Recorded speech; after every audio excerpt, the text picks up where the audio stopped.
on Eye on Northwest Politics. Federal agents opened fire on the streets of southeast Portland. 2 people shot. Those shootings coming one day after a deadly shooting by an ICE agent in Minneapolis. We are all shaken and outraged. ICE agents and their Homeland Security leadership must fully be investigated and held responsible for the violence inflicted on the American people in Minnesota, in Portland, and in all the communities across America. The Portland shootings happening not far from the southeast Portland home of Oregon Senator Jeff Merkley. We talked to him about the shooting incident, the explanation from the Department of Homeland Security, and a call for a state investigation into federal actions. Eye on Northwest Politics starts now.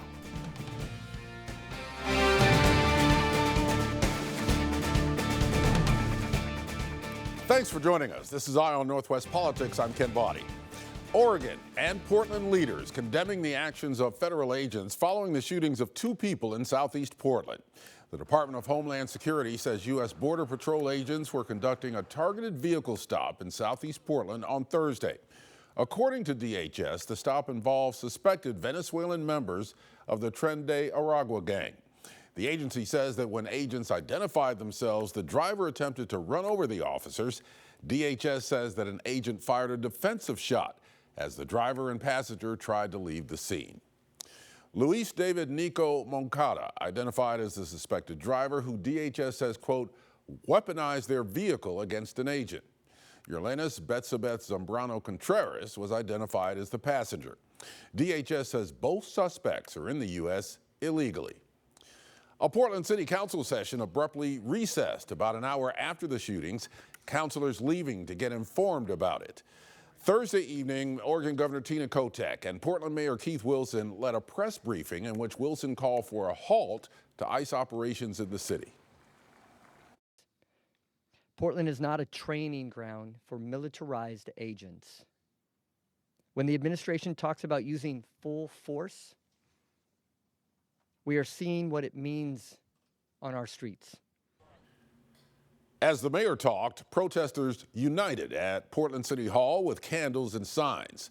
City councilors spoke at the event, calling on ICE to leave the city. The Portland shootings came one day after a woman was shot and killed by an ICE agent in Minneapolis. The shooting seen here on amateur video. The Department of Homeland Security defended agents following the events in Portland, just as they did in the case in Minneapolis. As of this taping, the conditions of the 2 people shot in Portland are not known. The FBI and the Oregon Department of Justice are investigating. Meanwhile, Oregon Attorney General Dan Rayfield announced Thursday night that the Oregon Department of Justice will open a formal investigation into the shooting. President Trump said last week he was pulling National Guard troops out of Portland as well as Chicago and Los Angeles after a federal court ruling. The president said, quote, we will come back if crime begins to soar again. Oregon Senator Jeff Merkley was just returning from Washington, D.C. when he heard about the shootings in Portland. We talked to him, and here's that conversation.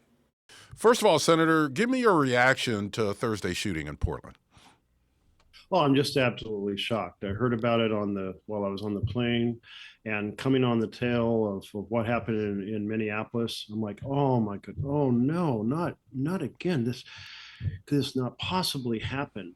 And it happened just a few blocks from my house where I live in East Portland, a blue-collar community full of people from various parts of the world that have formed a rich and supportive community together.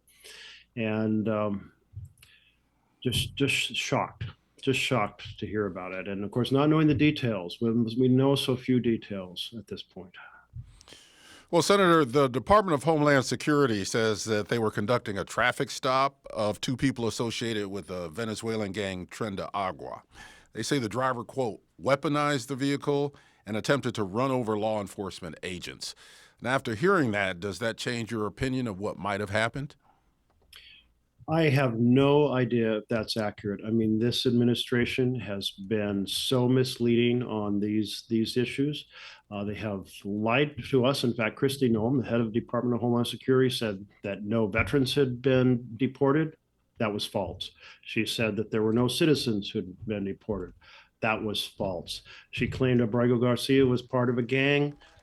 There was absolutely zero evidence, and he was denied due process and sent to the most notorious prison possible in El Salvador. They proceeded to say that Mahmoud Khalil had fled arrest when he had not fled arrest. Fortunately, there were cameras at Columbia University that showed that he had cooperated fully. But when you are lied to again and again and again by the Department of Homeland Security, I cannot put any faith in what they said. And they came out so fast and said weaponized the vehicle and drove at officers. What evidence did they have of that? It was almost an exact repetition of what they said about Renee Good, who was shot and killed in Minneapolis, when the videos do not at all suggest that that was an accurate description. Oregon Attorney General Dan Rayfield has just called for a state investigation into the incident here in Portland. Considering that the feds have apparently blocked the state investigation into the Minnesota shooting, how confident are you that we can get answers here? Well, I can tell you it's absolutely essential to have the state and local law enforcement involved, investigators involved, because we cannot trust the federal operation under the leadership of Kristi Noem. How concerned are you that the administration will double down both on ICE enforcement and Border Patrol actions, and Portland becomes even more of a target, considering that we are in a sanctuary city and a sanctuary state? Well, of course, we have seen that the administration already tried to federalize the National Guard in Oregon. And when they presented the case that there was a war zone in Portland, the judge reviewing the facts said their case was untethered to the facts. And that's a very powerful thing for a judge to say to the president's team. You're presenting a completely false presentation, because what was really happening were protests of whimsy and joy with crochet lessons and cha-cha slide lessons and a marriage and the unipiper on a unicycle and flowers and candles and frogs and other inflated animals, demonstrating in that fashion because they knew that what Trump wanted were riots. And they even played, the White House even played tapes from years ago when there were riots and said those were current. So another lie to the American people. So I'm so proud of Portlanders that they protested in a fashion to make it clear their opposition of the abuses that are coming from ICE. We have to react here in Portland after this incident with this strategy of, yes, protest, but do not protest with direct confrontation, because that's what Trump wants. He wants physical altercations that will, again, give him an excuse to try to bring in federalized National Guard. Last thing, Senator, is there anything that can be done on the congressional level to deal with the situation that we find ourselves in? Well, we are pressing for hearings, but the Republican Party controls the House and Senate. Let me give you an example on Venezuela. For 4 months, we've been seeing boats destroyed in the Caribbean and in the Eastern Pacific. We've been calling for hearings because the use of military force is allocated in the Constitution to Congress, not to the president. And we have not been able to get a single hearing. Not one hearing in the entire time, not in the House, not in the Senate, not in foreign relations that I serve on, not on armed services. And that's a complete failure of the responsibility of Congress in terms of their oversight function. They have not defended the power of the purse.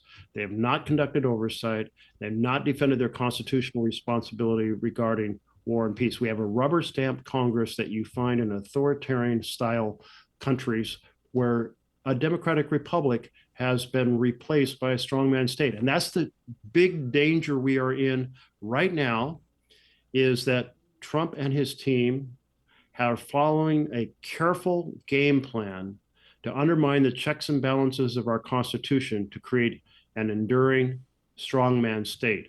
And we have to prevent that from happening. That is my top mission representing the people of Oregon. Senator Merkley, thank you for joining me. Ken, thank you very much. Regarding the Portland shootings, State Senator and Republican candidate for Governor Christine Drazan called for Oregonians to let the investigation play out, saying, quote, "I am disappointed but not surprised to see our state's politicians rush to judgment and treat dangerous criminals like victims. I want law enforcement to arrest transnational Tren Aragua gang members and take them off our streets, end human trafficking, and make our communities safer. An investigation is underway. The last thing we need in a moment like this is a bunch of grandstanding politicians exploiting this situation and inciting fear to advance their own political agendas. Next, a perspective from Multnomah County, which recently reasserted its sanctuary status. Coming up, I sit down with Multnomah County Commissioner Shannon Singleton, her perspective and her thoughts on her name surfacing for a possible run as the next Multnomah County chair. That's next on Eye on Northwest Politics.